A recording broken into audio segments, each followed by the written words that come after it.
안녕하세요. 사연을 부탁해입니다. 오늘의 사연을 소개하겠습니다. 남편과 저는 20대 후반에 결혼을 했습니다. 물론 지금은 제가 회사를 그만뒀지만 그때는 같은 회사를 다녀서 종일 같이 일을 하다 보니 서로에게 의지하게 됐고 그러다 보니 조금은 이르다면 일은 결혼을 했습니다. 남편은 둘째고 위로 아주버님이 한 분 계신데요. 남편과 아주버님은 성격이 비슷한 반면 외모는 많이 다른 편입니다. 남편은 아버님을 닮아서 까무잡잡한 피부에 골격 자체가 굵은 반면 아주버님은 하얀 피부에 꽃미남 느낌이 나는 그런 얼굴입니다. 거기다 남편도 그렇고 아주버님도 그렇고 둘 다 키도 큰 편이다 보니 아주버님은 대학 때부터 인기가 어마어마했다고 합니다. 결혼 전 시댁에 인사를 다녀온 뒤 놀란 채 남편에게 물었어요.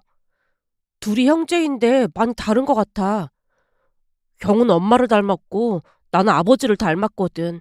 근데 그렇게 달라 보여?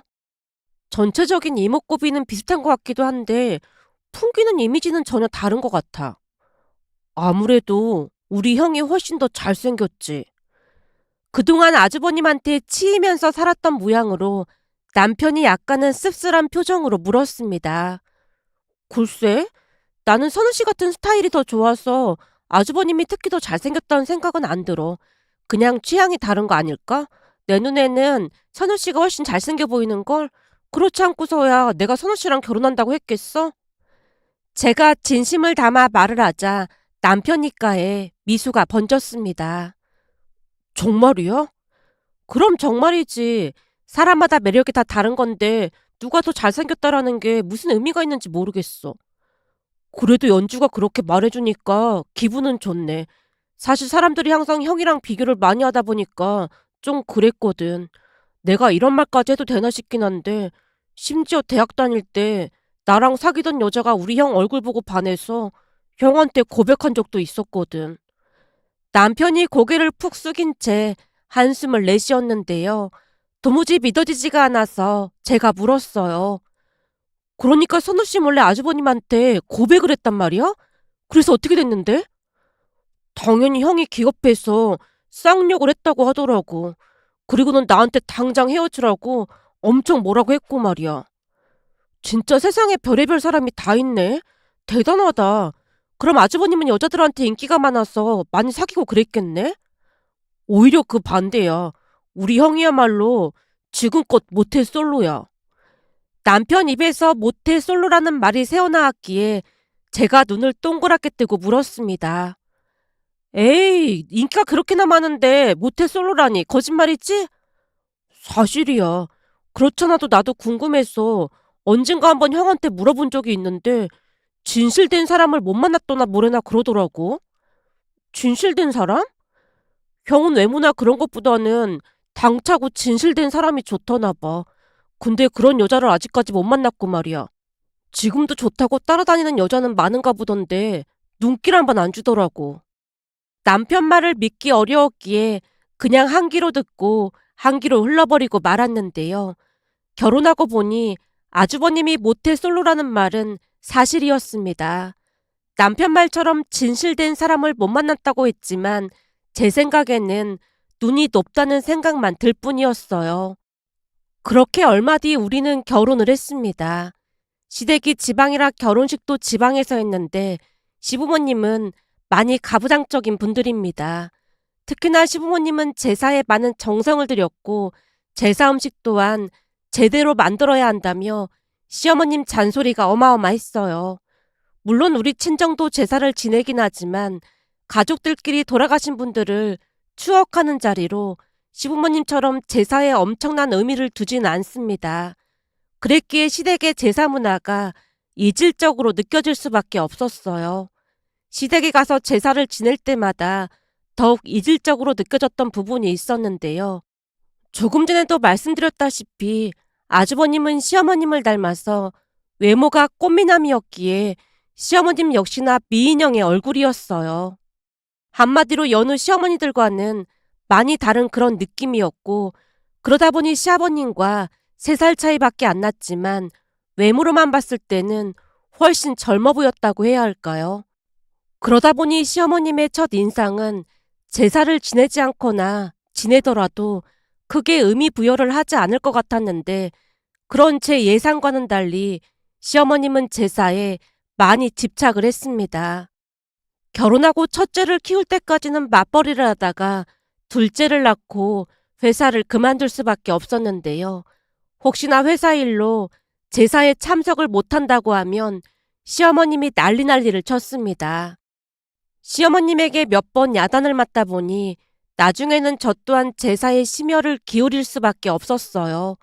시댁이 지방이다 보니 제사 포함 몇 번 있는 행사만 잘 참석하면 시어머님과 딱히 부딪히는 일은 없었으니까요. 어느 날은 제사에 참석하기 위해 다 모인 자리에서 30살 중반이 되도록 결혼을 하고 있지 않던 아주버님에게 시어머님이 걱정스레 말을 꺼냈습니다. 민우, 너는 언제까지 그러고 살 참이야? 그러고 살다니요? 지금 그걸 몰라서 묻는 거야? 얼굴이 못난 얼굴도 아니고 그 잘생긴 얼굴에 왜 결혼을 못하고 있냔 말이야. 엄마 말처럼 이 얼굴 때문에 결혼을 못하고 있는 거잖아요. 얘가 잘생긴 얼굴을 가지고 그게 무슨 소리야? 그러니까요. 제 얼굴이 너무 튀다 보니까 여자들이 제 얼굴만 보고 좋다고 하잖아요. 그러다 보니 괜찮은 사람을 아직 못 찾았어요. 저도 재수 씨처럼 속이 꽉 찬 사람을 만나서 결혼하고 싶거든요. 순간 아주버님 말에 깜짝 놀란 채 시어머님 눈치만 보고 있었는데요. 그동안 시어머님한테 야단도 많이 맞으면서 일을 배우기도 했고 그러는 동안 칭찬을 거의 들어본 적이 없었기에 시어머님이 저를 좋아하지 않는다는 것을 내심 알고 있었거든요. 그 와중에 아주버님이 갑자기 제 칭찬을 했으니 제 딴에는 많이 놀랄 수밖에요. 제가 얼떨떨한 표정으로 시어머님 눈치만 보고 있자 시어머님이 제 눈을 피한 채 조용히 대답했습니다. 하긴 우리 둘째가 요즘 애들 같지 않고 속이 꽉 차긴 했지. 제 말이 그 말이에요. 근데 주변에는 온통 속이 빈 사람들이 너무 많은 것 같아요. 그래도 사람을 만나봐야 어떤 사람인지 알 수 있을 거 아니야.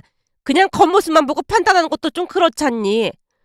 그냥 딱 보면 어떤 사람인지 아는데 만나봐야 뭐 하겠어요. 선우랑 재수씨처럼 서로 위해주고 대화도 잘 통하는 그런 사람이랑 결혼하고 싶어요. 집신도 제 짝이 있다고 하던데 언젠가는 나타나지 않겠어요? 그러니까 너무 결혼하지 마세요. 요즘 보니까 주변에 이혼하는 사람도 많던데 그게 다 순간만 좋다고 결혼해서 그런 거라니까요. 평생을 함께할 사람인데 당연히 신중하고 또 신중해야죠. 아주버님이 단호한 목소리로 또박또박 말을 하자 시어머님도 더 이상 반박하지 못한 채 그저 긴 한숨만 내쉴 뿐이었습니다. 그런데 그 뒤 1년 정도가 지난 어느 날 퇴근 후 집에 들어온 남편이 들뜬 목소리로 입을 뗐습니다. 여보, 드디어 형이 결혼할 사람을 데리고 온대. 정말? 드디어 운명의 상대를 찾은 모양이네? 그런가 봐. 다음 달 첫째 주 토요일에 본가로 데리고 온다고 하니까 우리도 내려가 봐야 할 것 같아. 아마 곧 엄마가 당신한테도 연락할걸? 그럼 당연히 내려가 봐야지. 근데 진짜 잘 됐다. 제가 진심으로 축하의 말을 했는데요. 사실 아주버님이 워낙 좋은 분이었던지라 예비 형님도 좋은 분일 것임에 틀림이 없었으니까요. 그렇게 얼마 뒤 약속 날짜가 돼서 전날 미리 시댁으로 내려갔는데요. 다음날 아주버님과 예비 형님이 들어오는 모습을 보며 많이 놀랄 수밖에 없었습니다. 아주버님이 워낙 동안이긴 했지만 그냥 딱 봐도 아주버님보다 나이가 많이 어려 보였으니까요. 시어머님 또한 예비 형님의 모습에 조금 놀랐는지 멈칫한 채 집으로 들어오는 예비 형님을 뚫어져라 바라봤는데요. 살면서 그런 이목구비는 처음 봤다고 할 정도로 예비 형님은 상당히 예쁜 얼굴이었습니다. 그러면서 역시나 아주버님이 눈이 높아서 그동안 결혼을 못했구나라는 생각에 웃음이 새어나오기도 했습니다. 저뿐만 아니라 가족 모두 넋이 나가 있자 아주버님이 당황한 표정으로 물었어요. 아니, 다들 표정이 왜 그래요? 근데 예비 며느리 나이가 대체 어떻게 되는 거니? 나이 차이가 너무 많이 나는 거 아니니? 사실 6살 차이가 나는데 우리 소희가 워낙 어른스러워서 나이 차이 많이 나는 것도 잘 모르겠어요. 아니, 그럼 우리 둘째가 나이가 더 많은 건데 참 난감하게 됐네. 시어머님이 제 눈치를 살폈는데요. 시어머님 말씀처럼 아주버님과 6살 차이가 났고 남편과는 4살 차이, 그리고 저랑은 3살 차이가 났거든요. 그러니까 제가 나이 많은 동서가 되는 거였기에 어쩌면 조금은 불편할 수도 있겠다 싶었지만 그것도 하기 나름이었기에 제가 급히 입을 뗐습니다. 어머님, 난감할 게 뭐가 있겠어요. 그래도 동서인 네가 나이가 더 많으면 좀 그렇지 않겠어? 아니에요. 불편할 거 없어요. 제가 다시 강조하면서 손사래를 쳤지만 시어머님 얼굴에 걱정이 가득해 보였습니다. 그런데 모두의 걱정과는 달리 예비 형님과 대화를 해보니 속이 꽉 찬 사람임을 알 수 있었는데요. 아주버님 말처럼 나이 차이가 많이 난다는 생각도 들지 않았고 대화도 나름 잘 통했습니다. 성격도 좋아서 가족들과도 금방 친해졌고요. 나중에는 서울로 올라온 뒤 몇 번 더 만나기도 했지만 역시나 참 착하고 예의 바른 사람이라는 생각이 들었습니다. 어느 날은 아주버님과 예비 형님을 만나고 온 뒤 남편이 조심스레 말을 꺼냈습니다. 형수님 말이야. 다행히 괜찮은 것 같지? 그러게. 사실 나도 조금 걱정했었는데 만날수록 좋은 분인 것 같아. 형님 볼 때마다 아주버님이 여지껏 결혼 안 한 이유를 알겠더라니까. 얼굴도 예쁘고 성격도 좋고 그 정도면 진짜 완벽하잖아.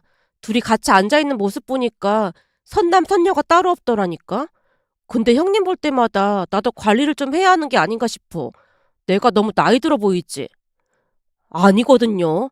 당신 지금도 예쁘니까 그런 생각하지 마. 내 눈에는 형수님보다 훨씬 예쁘거든. 말이라도 그렇게 해주니까 고맙네. 라며 둘이서 한동안 대화를 나눴는데요. 예비 형님과 맞존대를 하며 지냈기에 저 또한 불편할 게 전혀 없었으니까요. 성격도 좋아서 시부모님과도 문제될 게 없어 보였고요. 그렇게 형님과 아주버님은 축복 속에서 결혼식을 올렸습니다.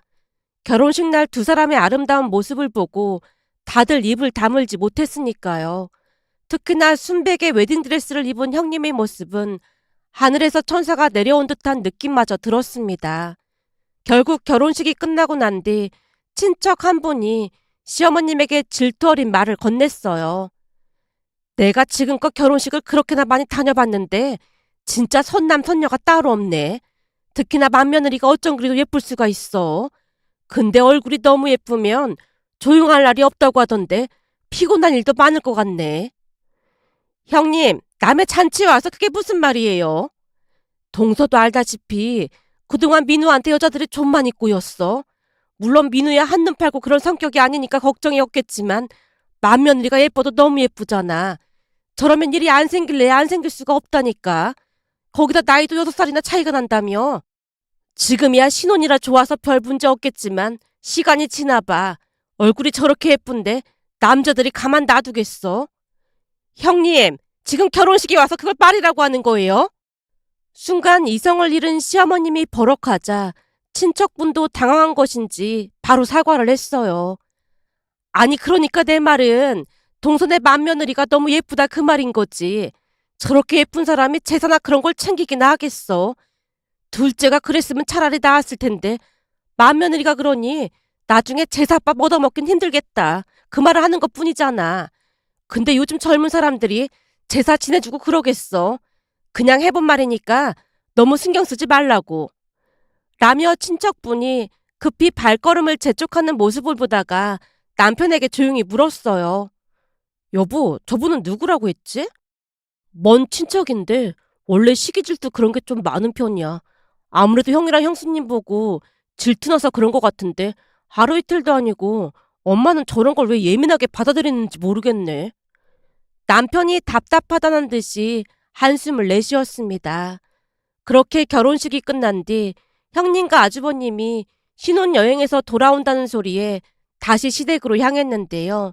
식사하고 과일을 준비하던 중 역시나 시어머님이 형님을 앉혀놓고 말했습니다.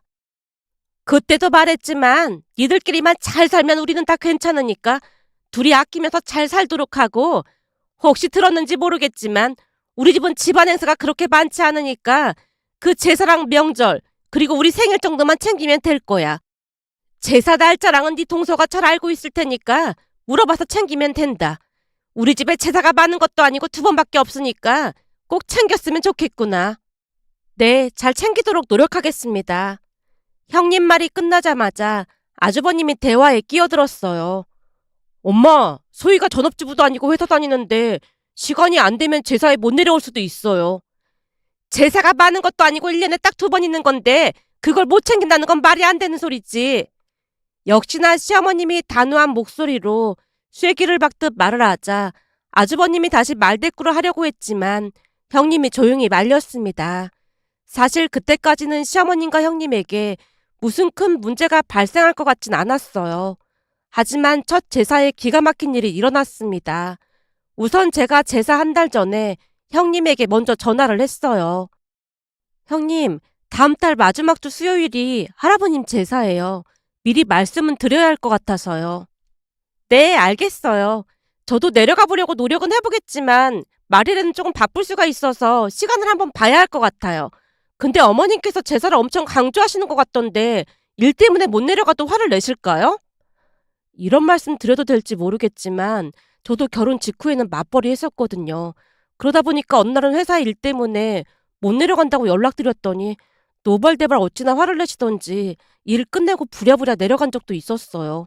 시부모님께서 이상하게 제사에 많이 집착하고 엄청 중요하게 생각하시는데 아마도 형님이 맏며느리다 보니까 더욱더 압박을 할 수도 있을 것 같아요. 사실 저만 내려가서 음식해도 큰 문제는 없거든요. 그럴 것 같았어요. 암튼 가능하면 제사 참석해보도록 노력해볼게요. 라며 형님이 전화를 끊었는데요. 그때까지도 대수롭지 않게 생각하고 말았습니다. 그런데 제사를 앞둔 며칠 전 형님에게서 또다시 전화가 왔습니다. 동서, 혹시 시댁에 언제 내려가실 거예요? 전날 점심때쯤 내려갈 것 같아요. 그때도 말했지만 저도 내려가려고 했는데 회사에서 갑자기 출장이 잡혔지 뭐예요. 다른 사람을 보내보려고 했는데 마땅한 사람이 없다 보니까 제가 가야 할 것 같더라고요. 동서한테 미안해서 어떡하죠? 아니에요. 저는 괜찮아요. 근데 어머님이 난리치실 것 같은데 어머님이랑 통화는 하신 거예요? 어머님께는 제가 따로 연락드릴게요. 동서한테 제일 미안하네요. 형님의 진심이 고스란히 전해져 왔기에 안쓰러운 마음마저 들었는데요. 보나마나 시어머님이 한바탕 난리를 칠게 뻔해 보였으니까요. 그렇게 또다시 시간이 지나 제사 전날이 되었는데 새벽부터 초연종이 울려서 놀란 눈으로 인터폰을 봤더니 형님이 서 있는 게 아니겠어요. 형님, 출장 간다고 했잖아요. 이것만 전해주고 가려고 들렀어요. 이게 뭐예요? 아무리 생각해봐도 동서한테 너무 미안해서 제가 전이랑 갈비찜 좀 만들어봤어요. 네? 형님이 직접이요? 들어보니까 전이랑 갈비찜이 손이 제일 많이 간다고 하길래 조금이나마 덤이 되고 싶어서 어제 거의 밤을 새다시피 했어요. 형님, 이렇게까지 안 하셔도 되는데. 사실 제가 나이도 어리다 보니까 나름 신경이 많이 쓰이더라고요. 그래도 맏며느리인데 그 역할은 해야 할 것 같아서 할 수 있는 걸 해온 것 뿐이에요. 그리고 어머니께 연락은 드렸는데 화만 내셔서 제대로 통화도 못했어요. 출장 간다고 말한 거예요? 네, 말씀드렸는데 그냥 막무가내로 화를 내시더라고요. 다른 건 잘 모르겠는데 어머님이 제사에 이상하게 집착을 하시더라고요. 저도 남편한테 들은 얘기인데 시댁 근처에 자주 가는 무속인이 있다는데 그 무속인이 조상 제사를 제대로 안 지내면 집안이 폭삭 망한다는 말을 했던 모양이에요. 그 뒤부터는 제사에 엄청 집착을 하신다네요. 근데 무속인 말만 듣고 그러는 건 좀 아니지 않나요? 저도 남편한테 그런 말을 하긴 했는데 남편 말로는 시댁 친척 중에 한 분이 혼자 사시다 돌아가신 분이 계시다는데 그 제사를 할아버님께서 꼭 챙기신 모양이에요. 그런데 할아버님이 돌아가시고 난 뒤 안 챙기기 시작했다는데 그 뒤부터 이상하게 시아버님이 사고가 나질 않나 아주버님이 다리를 다치질 않나 자꾸만 이상한 일이 생기다 보니까 시어머님이 그 무속인을 찾아갔던 모양이에요. 물론 무속인은 그 조상이 제밥을 못 얻어먹어서 화를 내는 거라고 했다네요. 그때부터 시부모님이 제사에 집착을 하기 시작했고요. 근데 그때 시어머님이 1년에 제사가 2번이라고 했잖아요. 그 친척분 제사는 시부모님 2분이서 간단하게 지내신다고 했거든요. 그러니까 우리는 할머님, 할아버님 제사만 챙기면 되는 거죠. 1년에 2번밖에 없다 보니까 저는 어머님 따라서 그냥 챙기고 있었어요. 하지만 형님은 회사를 다니니까 굳이 안 챙겨도 될 것 같긴 한데 어머님께서 화를 내실 것 같긴 했어요. 근데 전이랑 갈비찜 하느라 잠도 제대로 못 잤을 텐데 어떡해요? 그래도 제 마음이 너무 불편하다 보니까 이렇게라도 해야 편할 것 같아서요. 저 혼자 한 건 아니고 그이도 옆에서 열심히 도왔어요. 혹시 내려가면 어머님께 말 좀 잘 해주세요. 형님의 마음 씀씀이에 큰 감동을 받을 수밖에 없었기에 그날 시댁에 내려가자마자 시어머님에게 말했습니다. 어머님, 이거 형님이 잠도 못 자고 만들어서 새벽에 가지고 왔더라고요. 그럴 시간에 내려와서 제사 지내는 거 배워야지. 첫 제사부터 빠진다는 게 말이 되는 소리야? 형님도 내려오고 싶었는데 갑자기 출장이 잡힌 모양이에요. 저 혼자서도 충분히 할 수 있으니까 제가 빨리 할게요. 출장 그것도 다 거짓말하는 거다. 그게 다 내려오기 싫어서 그런 거라니까. 시어머님이 잔뜩 성난 얼굴로 소리치다가는 형님이 보낸 전을 하나 꺼내서 드시더니 미간을 잔뜩 찌푸리고는 싱크대에 냅다 부어버렸습니다. 그 모습에 남편이 화들짝 놀란 채 외쳤어요. 엄마, 지금 뭐 하는 거예요? 제사 음식은 정성이 잔뜩 들어가야 하는 법인데 제사 음식을 이따위로 하는 게 말이나 되는 소리야? 그래도 만든 사람 성의가 있는데 그렇게 버리면 어떡해요? 남편이 시어머님을 말렸지만 시어머님은 들은 척도 하지 않았습니다. 결국 형님이 해온 전과 갈비찜은 맛도 못 본 채 그대로 음식물 쓰레기통으로 직행했고 제사가 끝나고 집으로 돌아오던 중 남편에게 조용히 말했어요. 여보, 형님이 주신 전이랑 갈비찜 어머님이 버리셨잖아. 그거 아주버님한테 절대 말하지 마. 알면 엄청 기분 나쁠 거야. 당연하지. 근데 내가 보기엔 엄마가 너무 심했어. 나중에 형수님한테 된통 당하지 않을까 몰라. 형님도 엄청 착해 보이던데 설마 그러려고. 형이 언젠가 한번 말한 적 있잖아.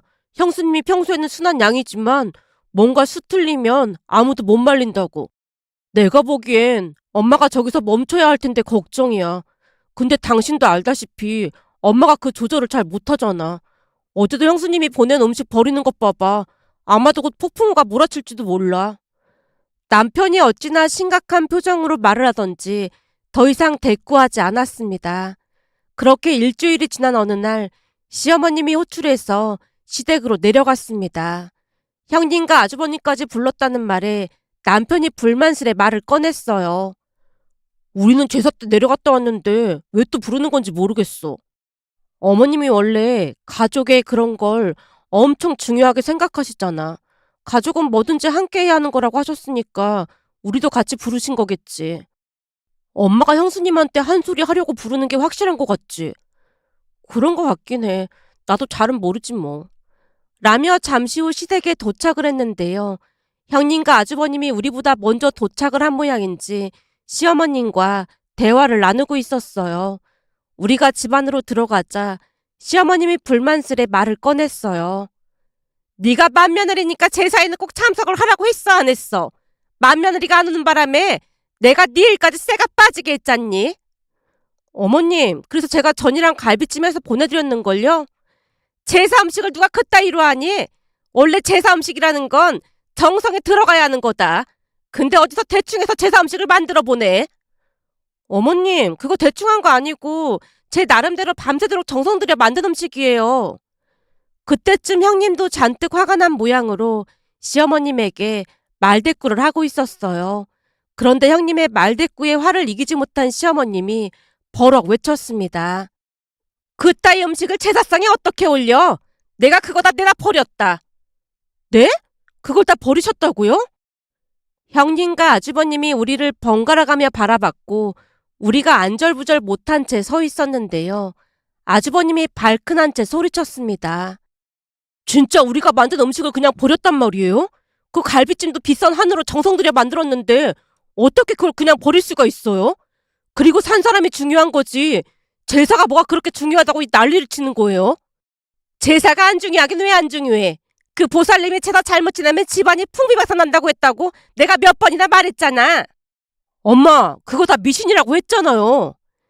제사가 왜 미신이야? 너 우리나라 재벌들도 제사나 묘자리 이런 거 엄청 따진다는 말 못 들어봤어? 그게 그냥 그런 게 아니야. 니들이 뭣도 모르고 그런 말을 하는 것 같은데 그러다 니들 큰일 날 수도 있어. 재벌들이 괜시리 꼬박꼬박 정성 들여서 조상들 제사를 지내겠어? 재벌들도 그렇게 지내는데 그게 왜 미신이야? 오히려 시어머님이 따져 묻자 아주버님이 황당하다는 표정으로 넋이 나가 있었는데요. 시아버님도 조용히 거들었습니다. 네 엄마 말이 맞다. 다른 건 몰라도 제사는 챙겨야 하는 게 맞는 거지. 거기다 우리가 떠나면 맞이인 니들이 챙겨야 할 텐데 지금부터라도 와서 배워야 할 거 아니야. 네, 듣고 보니까 어머님, 아버님 말씀이 맞는 것 같습니다. 형님이 목소리를 낮춰서 대답을 하고 있자 시어머님 얼굴에 화색이 돌았습니다.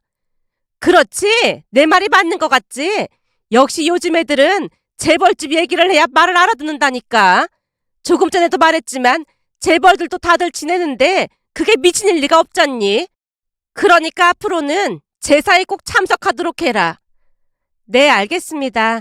그럼 제가 재벌집들은 어떻게 제사 지내는지 잘 배워오겠습니다. 역시 우리 맏며느리가 보통 똑똑한 게 아니라니까. 그래 네 말대로 재벌들은 어떻게 제사를 지내는지 잘 알아오렴. 다음 제사부터는 제가 알아서 할 테니까 걱정하지 마세요. 형님이 호언장담하는 모습에 우리 모두 어리둥절한 표정으로 형님만 바라봤는데요. 별일 아니라는 듯 형님이 싱긋 웃었습니다. 그 일은 그렇게 마무리가 됐지만 집으로 돌아오는 길에 남편이 물었어요. 여보, 별일 없이 잘 마무리된 것 같긴 한데 왜 이렇게 꺼림칙하지? 그지? 당신도 그렇지.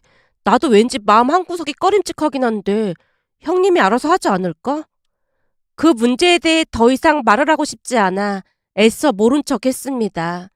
그런데 그 뒤 몇 달이 지나갔고 또다시 할머님 제삿날이 다가와서 형님에게 연락을 했어요. 형님, 다음 달에 할머님 제사인 거 알고 계신 거죠? 그럼요. 잘 알고 있어요. 그렇잖아도 동서한테 연락드리려고 했는데 그동안 제가 재벌집 제사에 대해서 엄청 열심히 공부했거든요. 재벌집 제사요? 그때 어머님께서 재벌집 제사를 언급하셔서 제가 배워오겠다고 했잖아요. 그럼 진짜 재벌집 제사를 배우셨다는 말인 거예요? 당연하죠. 제가 알아서 할 테니까 동서는 그냥 지켜만 보면 될 겁니다. 형님이 알 수 없는 말을 하고 있었기에 당황스러울 수밖에 없었는데요. 자세히 물어볼 수도 없는 노릇이었기에 그냥 알았다고 한 뒤 전화를 끊었습니다. 그렇게 얼마 뒤 할머님 제삿날이 되었고 아침을 먹은 뒤 쉬엄쉬엄 시댁에 내려갔는데요. 시댁 마당에 주차를 하다가 놀라서 눈이 휘둥그레지고 말았습니다. 그도 그럴 수밖에 없었던 것이 시댁에 모르는 사람들이 분주히 음식을 만들고 있었고 형님과 아주버님 그리고 시부모님까지 곱게 한복을 차려입고 계셨거든요. 그 모습에 후다닥 들어갔더니 형님이 활짝 웃으며 반겼습니다. 어서 와요. 동서랑 서방님도 방에 가서 한복으로 갈아입고 오세요. 한복이요? 네, 제가 확인해보니까 재벌집에서는 제사 지낼 때 한복을 입고 지낸다고 하더라고요. 근데 이분들은 누구세요? 이분들은 재벌과 같은 부잣집 제사 지낼 때 도움을 주시는 분들이라고 하셔서 제가 비싼 돈 주고 어렵게 모셨어요. 모시기 얼마나 힘들었는지 모른다니까요. 네? 제사 도와주시는 분들이요? 맞아요. 어머니께서 재벌과 제사 예법을 배워오라고 하셔서 제가 열심히 알아왔잖아요. 근데 어머니 말씀처럼 재벌들은 뭐가 달라도 다르더라고요. 그러니까 서방님이랑 동서도 얼른 옷 갈아입고 나오세요. 그 순간 시부모님 얼굴을 살폈더니 이미 사색이 되어 있었습니다. 제가 한복을 갈아입고 나와서 형님에게 물었어요. 형님, 이제는 뭘 해야 하는 거예요? 동서는 저기 저분들 일하는 거 옆에서 지시만 해주면 될 것 같아요. 나머지는 일하시는 분들이 알아서 하실 거예요. 아, 그래도 뭐라도 해야 하지 않을까요? 제가 그것도 알아봤더니 재벌가에서는 며느리들한테 일을 시키거나 하지도 않고 지금처럼 일하시는 분들에게 전적으로 맡긴다고 하더라고요. 그러니까 우리는 물어보는 거에 지시만 하면 될 것 같아요. 어머님께서 전체적으로 총괄을 맡아주실 거예요. 그렇죠, 어머님? 어? 그렇긴 한데 이건 너무 심한 거 아니니? 심하다니요? 어머니께서 제사가 엄청 중요하다고 재벌과 제사를 배워오라고 하셨잖아요. 매년 이렇게 제사 지내면 돌아가신 할머님, 할아버님께서 후손들의 정성이 갸륵하다고 만복을 내려주시지 않겠어요? 이렇게 한 몇 년만 지내면 우리도 재벌 되는 거 순식간이라니까요. 아무리 그래도 우리가 지금 재벌도 아닌데 이렇게 많은 사람들을 쓸 게 뭐가 있어. 그리고 이 재료값이 다 얼마인 거니? 조상님 제사인데 당연히 예를 갖춰서 최선을 다해야 하는 게 맞는 거죠. 두 분은 그냥 재벌될 생각만 하고 계시면 됩니다. 형님이 의기양양한 표정으로 말을 하면 할수록 시부모님 표정이 말이 아니었는데요. 시어머님은 혼이 반쯤 나가 있는 모습이었다고 해야 할까요? 그렇게 잠시 후 예법에 맞춰서 제사를 지냈고 일하는 분들이 설거지까지 전부 한 뒤 돌아가자마자 형님이 시어머님에게 청구서를 들이밀었습니다. 어머님, 우선 일하신 분들 일당이랑 재료값은 제 돈으로 계산했으니까 어머니께서 제 통장에 다시 입금해 주시면 될 것 같습니다. 뭐? 이 돈을 전부 달라는 말인 거야? 당연하죠. 제가 알아봤더니 재벌가에서는 시부모님이 모든 제사 비용을 내는 건 물론이고 며느리들 수고했다고 용돈도 몇백만 원씩 준다고 하더라고요. 그치만 우리는 아직 재벌은 아니니까 동서랑 저한테 용돈까지는 주실 필요 없을 것 같고 오늘 일한 사람들 일당이랑 재료값만 보내주시면 될 것 같습니다. 내가 사람을 부르라고 한 것도 아니고 네가 불렀으면서 왜 우리한테 돈을 내라 말아야? 어머님, 그 보살님의 제사는 정성을 들여서 지내라고 했다면서요. 그래서 어머니께서 저한테 재벌과 제사를 공부해 오라고 하셨고요. 열심히 공부해서 그렇게 한 건데 왜 화를 내시는 거예요? 회사까지 다니면서 어머님 말씀 받들고자 정말 열심히 알아본 건데 제 성의도 무시하시고 정말 너무하세요. 형님이 눈물까지 글썽이고 있자 아주버님이 끼어들었습니다. 엄마, 맏며느리가 이거 알아보느라고 얼마나 고생을 했는지 모르죠? 여기저기 물어보고 잡지사 기자한테까지 찾아가서 어려운 정보 알아낸 거예요. 그런 사람한테 엄마가 그런 식으로 말하면 어떡해요? 그러니까 우리가 평생 재벌이 못 되는 거 아니겠어요? 거참 미치겠네. 알았어. 내일 보내줄 테니까 그만들 좀 해. 시어머님이 잔뜩 화가 난 채 방으로 들어가 버렸습니다. 그리고 다음날 우리는 일찍 서울로 올라왔는데요. 너무나 궁금한 나머지 형님에게 전화를 해서 물었어요. 형님, 어머니께서 돈 보내셨어요? 네, 통장 입금된 거 확인했어요. 진짜요? 형님 진짜 대단하세요. 어떻게 그런 생각을 하신 거예요? 저는 그냥 어머님께서 제사에 너무 집착하시는 것 같길래 그런 것 뿐이에요. 거기다 불합리하다는 생각이 들어서 그랬던 것 뿐인데 사실 어머님께 돈을 받긴 했지만 나중에 돌려드릴 생각이에요. 근데 확실한 건 앞으로 제사 때문에 동서도 힘들게 하진 않을 거예요. 근데 그 재벌가가 그렇다는 건 진짜예요? 그거요? 사실은 저도 잘 몰라요. 그냥 어디선가 주워들은 얘기를 한 것뿐이에요. 진짜요? 근데 어제 오신 분들은 진짜 같던데? 그분들이랑 미리 말을 맞춘 거라 그래요. 형님 진짜 대단하네요. 라며 제가 몇 번이나 감탄을 했는지 모른답니다. 그런데 형님의 방법이 통했던 것일까요? 그 뒤부터 시부모님이 더 이상 제사를 강요하지 않았습니다. 그렇다고 형님과 제가 제사를 모른 척했다는 말은 아닙니다. 다만 예전처럼 회사에 급한 일이 있든 말든 무조건 내려와서 제사를 지내라는 말은 더 이상 하지 않고 계신답니다. 며칠 전에도 시어머님에게서 전화가 왔는데요. 예, 다음 달 제사가 있는데 혹시 시간 괜찮니? 네, 저는 괜찮습니다. 그래? 아니 바쁘면 굳이 내려올 거 없고 시간 괜찮으면 내려오면 고맙고. 시어머님이 눈치를 보며 전화를 끊었습니다. 그 모습을 보며 아무리 중요한 가족 행사일지라도 조금만 융통성 있게 서로를 배려한다면 보다 행복한 가족이 될 수 있지 않을까 하는 생각이 들어 이렇게 글 남겨봅니다. 오늘의 사연은 여기까지였습니다. 즐겁게 보셨다면 구독, 좋아요 부탁드립니다. 고맙습니다.